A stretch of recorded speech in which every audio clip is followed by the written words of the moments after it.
Hai guys, kenalin aku Nurfa. Aku mau cerita sekarang tentang life after graduation. Oke, video ini aku khususkan untuk teman-teman aku, untuk adik-adik kelas aku, untuk kakak kelas aku juga mungkin yang baru selesai graduation, baru selesai wisuda. Karena beberapa hari kemarin aku lihat banget banyak snap ada adik kelas aku yang wisuda. Jadi congratulations for you guys. So this video is made for you.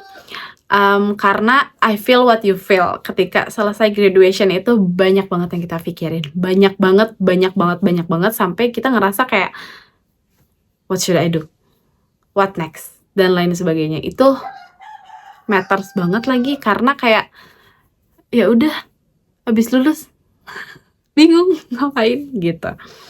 Oke, first thing first yang harus kita lakuin adalah validasi semua perasaan kamu. Karena semua perasaan itu of course valid. Kalian mau bingung, validasi bingungnya.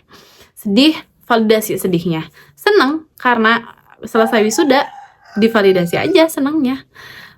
Sebelumnya maaf ya suaranya ada banyak suara ayam karena tetangga aku punya ayam. Oke.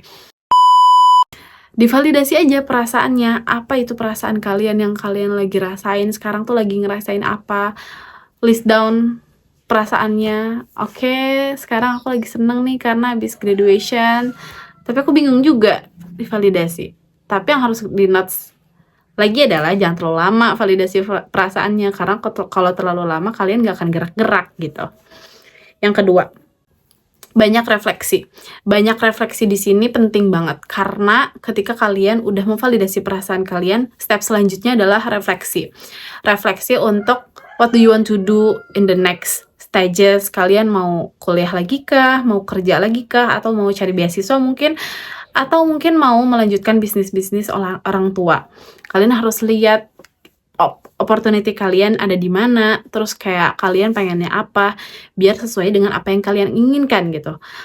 Atau mungkin ada order atau ada ada suruhan dari orang tua untuk ngapain, ya udah kalian refleksi kalian mau atau enggak gitu. Ya udah setelah itu jalanin.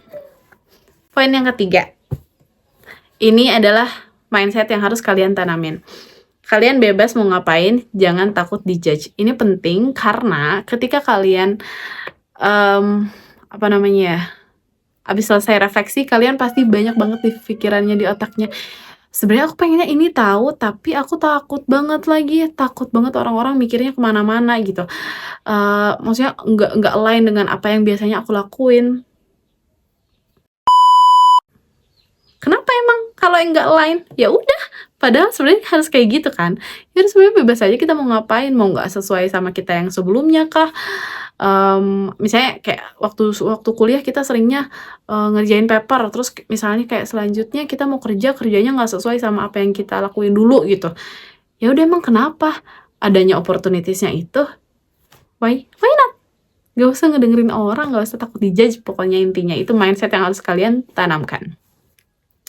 Yang keempat, tentukan arah, plan A, B, C. Yang tadi aku bilang refleksi, terus kemudian jangan dengerin orang lain, terus sekarang bikin plan A, B, C.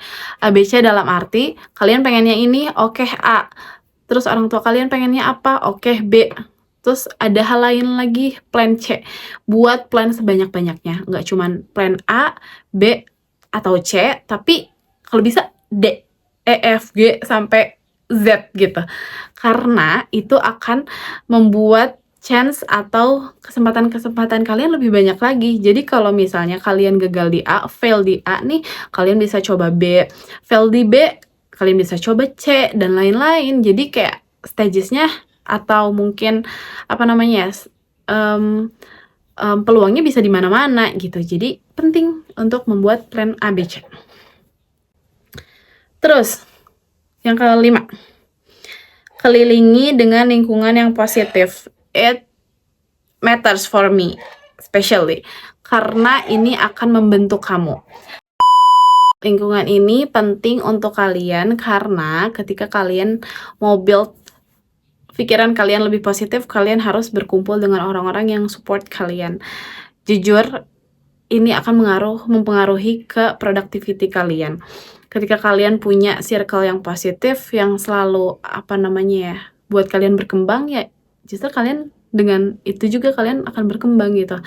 Misalnya join komunitas yang positif, yang sesuai dengan passion kalian, yang sesuai dengan keinginan kalian, atau mungkin join organisasi yang selaras dengan apa yang kalian inginkan. Itu penting banget.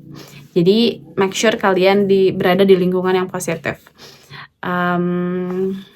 Kalau kalian udah punya basic foundation yang kuat nih di lingkungan yang positif, ketika orang-orang di luar circle kalian itu ngomongin apa aja ke kalian, menyuntik ke omongan-omongan negatif, kalian akan ignore that. Karena kalian punya foundation yang kuat untuk lebih positif lagi ke depannya. Gitu. Terus yang keenam, daftar aja dulu. Daftar aja dulu di sini case-nya adalah ketika kalian pengen sesuatu, misalnya kalian pengen kerja, terus kalian takut, misalnya kayak takut pengalamannya nggak cukup untuk memenuhi persyaratan misalnya, atau kalian takut karena skillsnya, misalnya ekspektasi dari perusahaannya tinggi gitu. Terus atau misalnya kayak ya pokoknya banyak banget yang kalian takutkan lah, padahal sebenarnya ya udah daftar aja dulu nggak sih? We never know kalau kita nggak daftar. Itu kalau case-nya kerjaan. Kalau case-nya beasiswa, kayak aku misalnya kemarin waktu aku kalau misalnya aku gak daftar beasiswa ini, aku nggak akan accepted untuk jadi awardee gitu sampai sekarang. Makanya kayak jangan sampai kalian takut untuk daftar, karena ketika daftar yang pertama mungkin akan disuguhkan dengan kegagalan dulu, tapi kita nggak tahu yang kedua, ketiga, atau keempat itu akan membantu kalian untuk diterima kah atau gimana, atau mungkin nge-switch ke sesuatu hal yang lain. Mungkin we never know, just try it, just daftar, yaudah, why not gitu. Kalau keterima ya alhamdulillah banget, syukur. Tapi kalau nggak keterima ya udah jadi pelajaran. Simpel kan? Dan yang ke-8, yang ke-7 sebenarnya poinnya kalau ditolak belum rezeki dan gak apa-apa. Ini nyambung ke poin yang tadi aku udah jelasin sih sebenarnya. Jadi ya udah, intinya yang poin ke-7 itu, yang poin ke-8 adalah nggak apa-apa untuk gap year. Ini mungkin beberapa dari kalian ada yang pros and cons, tapi menurut aku gap year itu is okay, karena kalian tidak buang-buang waktu guys. Kalian berpikir dalam gap year itu, jadi kayak ya udah nggak apa-apa sih orang-orang mau ngomongin kalian gap year nganggur instead of gap year. Itu kan kayak bahasa kerennya ya, mungkin bahasa sedihnya nganggur. Ya udah nggak apa-apa, emang kenapa kalau nganggur? Ya udah, kalau misalnya emang kita nganggurnya terus nanti berbuah hasil, misalnya dapat beasiswa, kan kalian yang keren. Dan jadikan si gap year itu, si masa nganggur kalian itu tuh jadi sesuatu hal yang kayak positif untuk kalian. Positif dalam arti kalian bisa bener-bener fully reflect yourself, terus kayak fully cari informasi yang kalian pengenkan, dan kembangkan skills yang kalian pengenin. Misalnya pengen belajar bahasa, go ahead for that, for 1 year yang gap year itu, atau 2 tahun gap year itu. Karena waktu aku juga dulu gitu, aku juga gap year juga. Aku setelah lulus S1 juga nggak langsung S2, tapi aku sempat kerja sebentar. Habis itu aku dapat program program beasiswa non degree. Terus setelah itu aku gap year. Setelah gap year baru alhamdulillah keterima. Jadi it's okay untuk gap year, don't worry. Gak ada kata terlambat untuk sesuatu hal apapun. Jadi jangan takut untuk melihat usia kalian. Ya, go ahead.